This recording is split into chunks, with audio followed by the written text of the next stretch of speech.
Howdy folks, this is Murray with Bar D Productions. In this video I'm just going to be giving you an overview of the PSO/PO/POSP shell deflector offered by Bar D Productions. We're going to be going over what applications you might have for it, how to install it, and what is going to be included with it when you purchase it.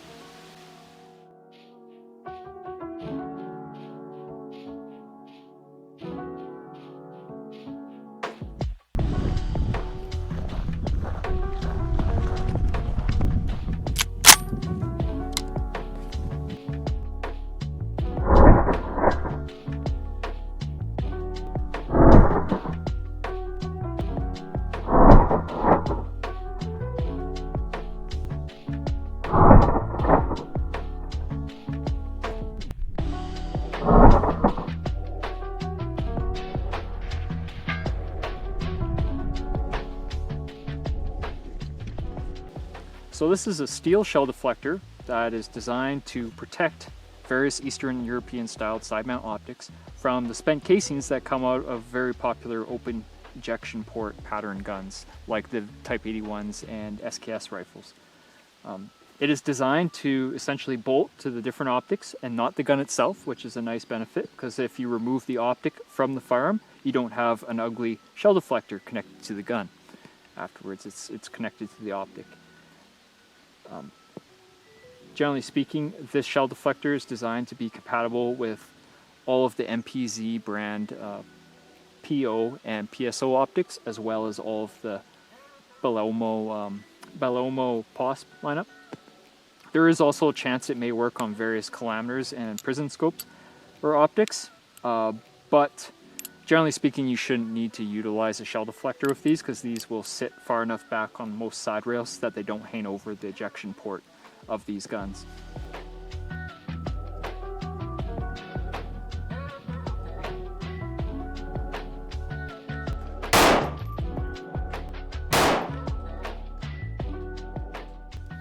So let me briefly go over the installation process for the shell deflector. This right here is what's going to come in the package when you order it. It's going to be just the naked shell deflector and a section of neoprene foam that has the adhesive backing to it. So the first thing you're going to want to do when it comes to installing this is remove these two bolts on your Eastern European side mount optic. So the main tool you're going to be using for this install is you're going to want to acquire what is often referred to as a super thin flat wrench. It's essentially exactly what its name implies. It's a flat wrench that is super thin. This will give you the clearance you'll need to do up these bolts through the various limited access regions of the shell deflectors when it comes to clamping it down. So typically I find with MPZ optics, I believe the size of the flat wrench or the nut that's on these is 8mm, and then if you have a Bellomo optic, it's going to be 7mm. I believe they have a smaller bolt head on them. So in this case I have 8mm bolts because this is an MPZ optic, and I'm just going to use this flat wrench to lefty-loosey and undo these two bolts.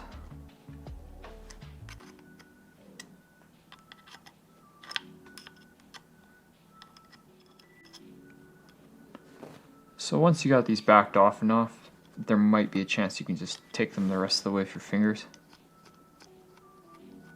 Once you get the bolts close to coming out, they'll most certainly have a tension washer, a spring washer underneath the head, and you'll want to be sure to not lose that.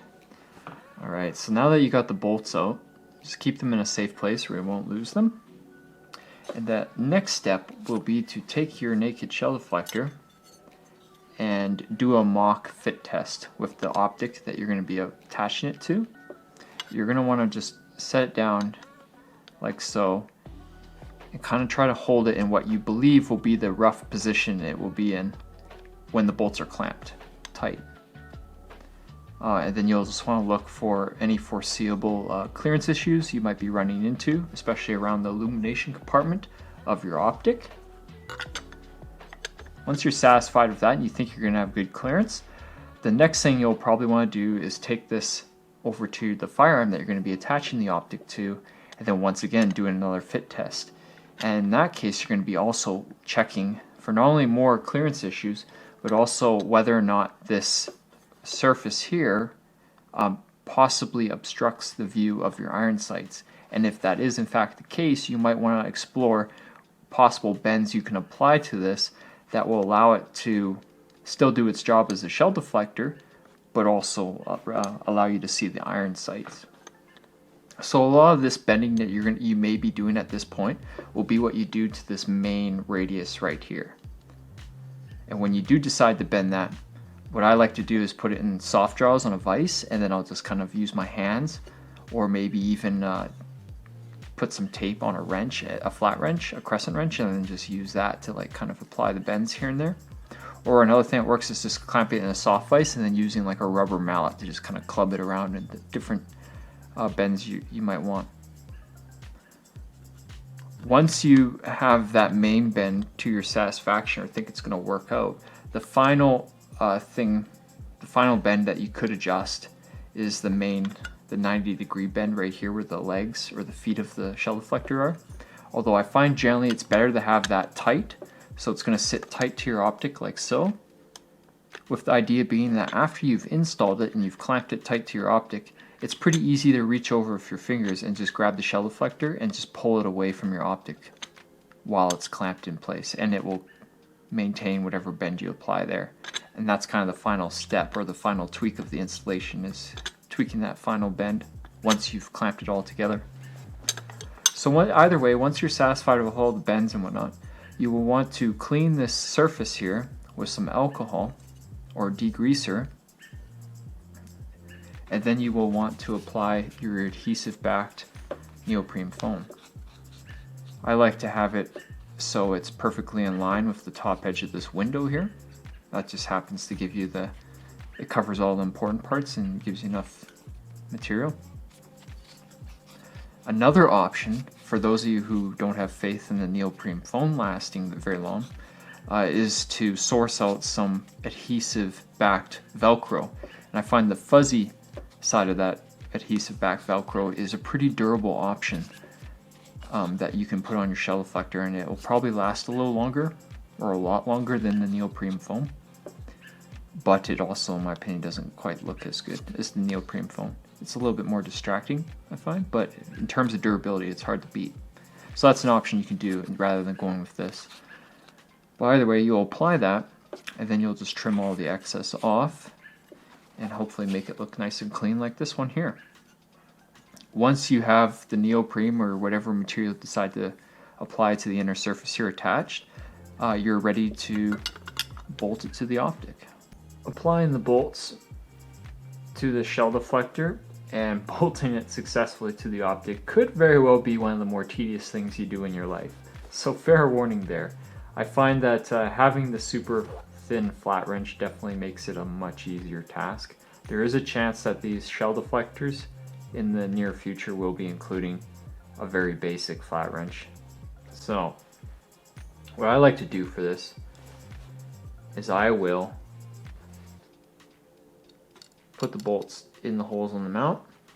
For the bolt on an MPZ optic, they're a little different.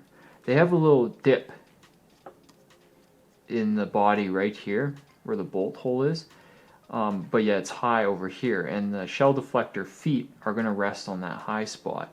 So I actually like to, with the MPZ optics, is I take the tension or the spring washer off, and I will just simply apply the naked bolt to that the front part of the shell deflector. So basically I got one bolt on the front that doesn't have a spring washer under its head, and then the back bolt does have the spring washer. And then at this point I will want to apply that spring washer to the underside. So the idea is you're going to make up for that dip in the body of the optic by simply sandwiching the spring washer under the shell deflector like so. At this point, it's going to be very hard for me to pull this off and have it in the video. It's definitely easier to do by yourself without filming it. But I'm just going to slip her in like so.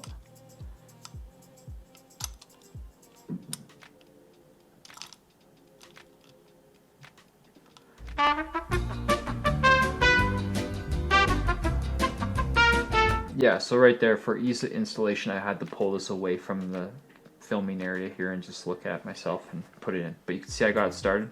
I didn't have it started, it's just simply the male portion of the threaded portion of the bolts just kind of popped into the hole. And now I'm gonna go ahead and put the back one in it. That one's pretty easy. I could arguably just do it at the end too. Now the tricky part, I always like to get this front one started first.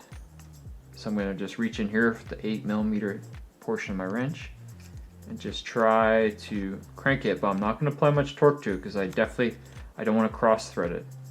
You might, for this process, you might have to shift the shell deflector around to try and keep that bolt as perpendicular as possible where you think the hole is, and then just let gravity do the work, hopefully. And if you rotate it right, you might just get lucky and have it catch. And you'll kind of know it because all of a sudden the bolt, no matter what you do to it, will just stay true. Get her started. I might have to push her down a little bit. Sometimes I find you can actually get this started with your fingers too. That's a possibility. So there you go. After much tinkering and a little bit of cussing and rushing, I managed to get both flathead bolts to tighten up on the shell deflector. You can see that back here, it's nice, and the shell deflector foot is nice and flush with the body of the scope, or the feet of the scope. And up here, it's tight with that that flat washer, that tension spring washer, which is pretty much how I would say you'd want it for the MPZ optics. Because if you didn't put that there, you'd notice it'd be tight only in this one little area here, and then this would just be kind of unsupported. So I would assume that that bolt would just slowly back out over time, and then this would be loose, and then that's also one of your 6 bolts loose that holds the optic to the clamping mechanism.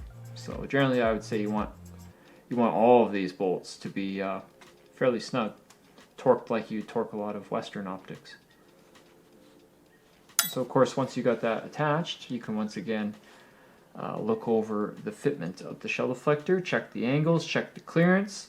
I like to have the body, or the shell deflector, I like to see at least a 1/16 of an inch of clearance between it and the body of the scope, because you have to keep in mind that in some worst case scenarios, the ejected casing might flex the shell deflector about the thickness of the actual metal on the shell deflector is what I've observed.